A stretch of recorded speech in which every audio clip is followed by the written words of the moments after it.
प्रिय student, mission UP board में आपका स्वागत है। मैं दीपक सर आपके लिए त्रिकोणमिति की एक्सरसाइज 1B कराऊंगा, जिसमें मैंने आपके लिए एक्सरसाइज 8A की वीडियो में पार्ट 1, पार्ट 2 और पार्ट 3 में मैंने आपके लिए प्रोवाइड करा दी है।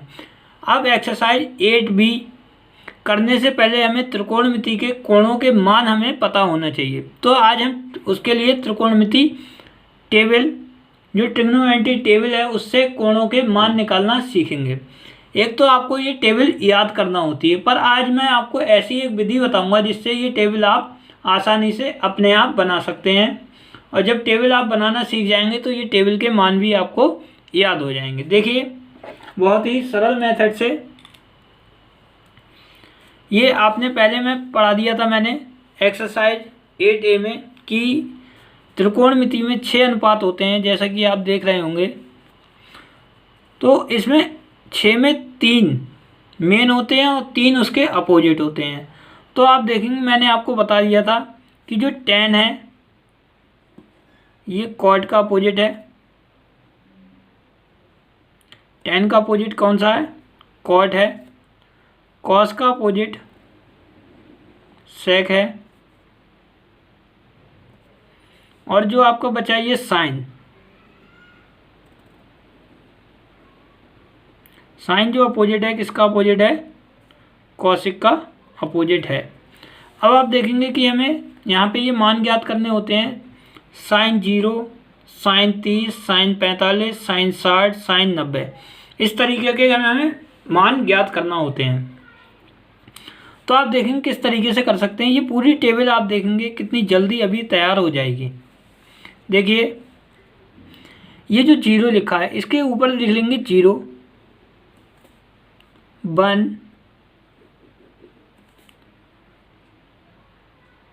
2, 3 और 4। उसके बाद सभी में 4 से डिवाइड कर देंगे।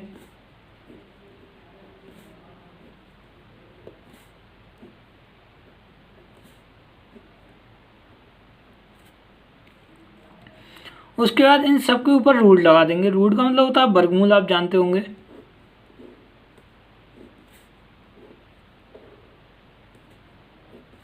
अगर ये प्रक्रिया आप सीख गए तब आपको ये टेबल बनाना आ जाएगी। और कितनी आसानी से क्या लिखते हैं, पहले 0, 1, 2, 3 और 4, फिर 4 से सभी में डिवाइड कर दिया।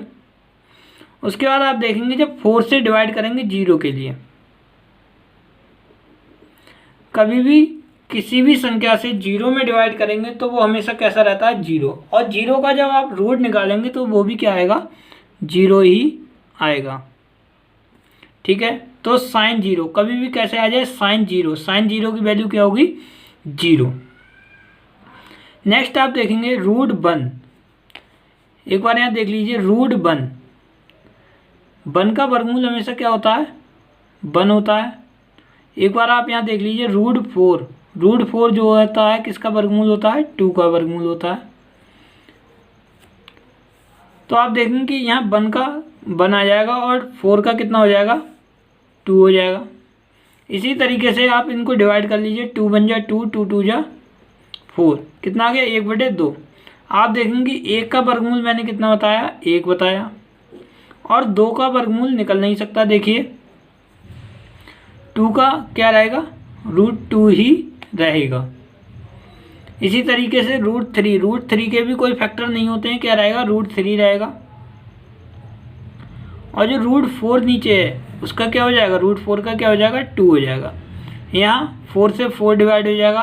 4 1 जा 4, 4 1 जा 4, कितना आ जाएगा? 1। तो रूट 1 का ही मान कितना होता है?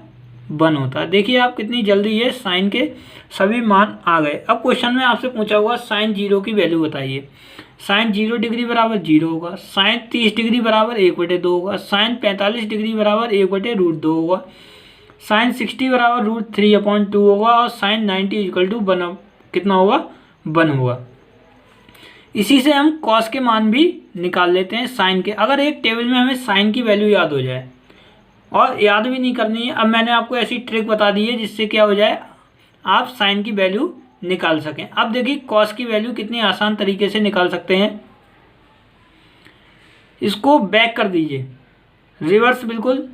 ये देखिए पहले 1 लिख लिया, फिर √3/2 लिख लिया, फिर 1/√2 लिख लिया, फिर 1/2 लिख दिया और उसके बाद ये 0 लिख दिया। आप देखेंगे कॉस की वैल्यू कितनी जल्दी बन गई। देखिए कॉस 0 का मान, कॉस 0 डिग्री का मान कोई पूछेगा या क्वेश्चन में पूछा गया होगा तो कितना बताएंगे आप? 1। कॉस 30 का √3/2, कॉस 45 का 1/√2, कॉस 60 का 1/2, कॉस 90 का 0। और एक बात और याद रखना है आपको, साइन और कॉस में 30 डिग्री और 60 डिग्री के मान आपस में बदलते हैं। 30 डिग्री और 60 डिग्री के मान आपस में चेंज हो जाते हैं। अब नेक्स्ट आप देखेंगे tan 0 का मान, cos 0 का मान किस तरीके से निकालते हैं आप देखेंगे। tan थीटा बराबर मैंने आपको बताया था क्या होता है, sine theta upon cos theta. क्या होता है? Sine theta upon cos theta. तो आप देखिए यहाँ डिवाइड हो रहा है, साइन के लिए डिवाइड हो रहा है किससे? कॉस से। तो 1 से डिवाइड करें किसके लिए? 0 के लिए।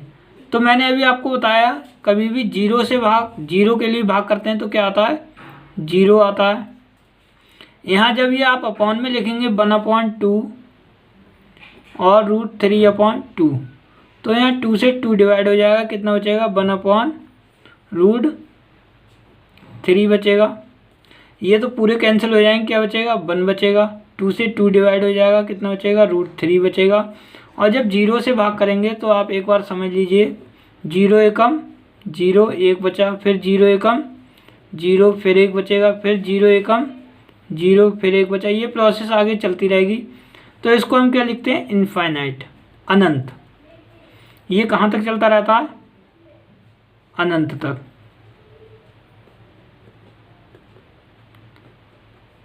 क्या बोलते हैं हम इसको?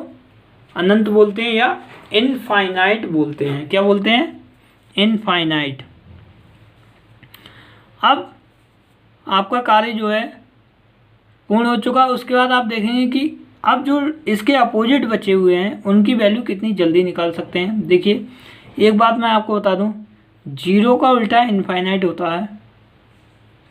और कभी भी किसी भी नंबर्स के नीचे अगर जैसे √3 लिखा हुआ है, इसका अपोजिट लिखना है तो 1/√3 होगा, क्योंकि इसके नीचे क्या होता है?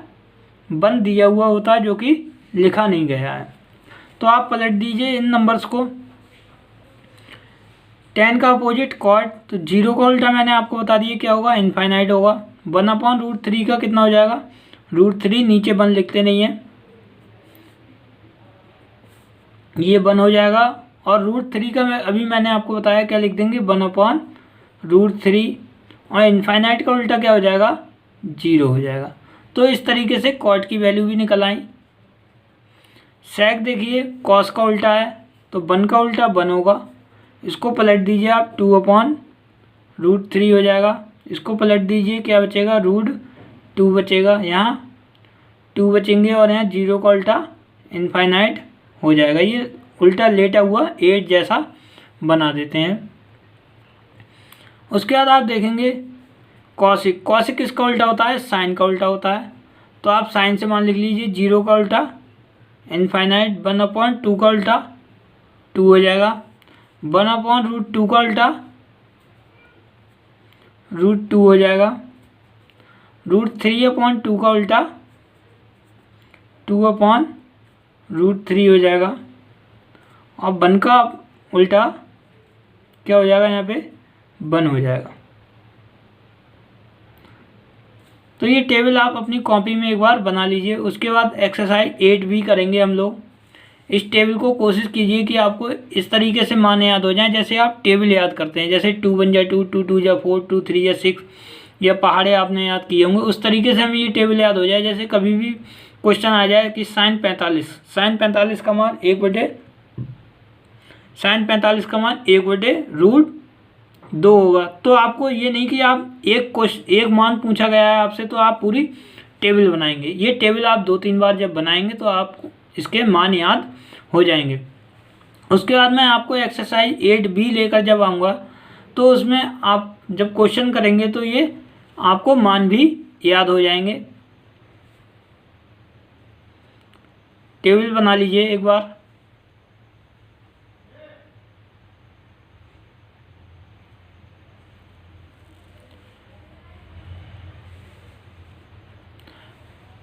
तो इस टेबल में आपको ये मान समझ में आ गए होंगे। Thank you.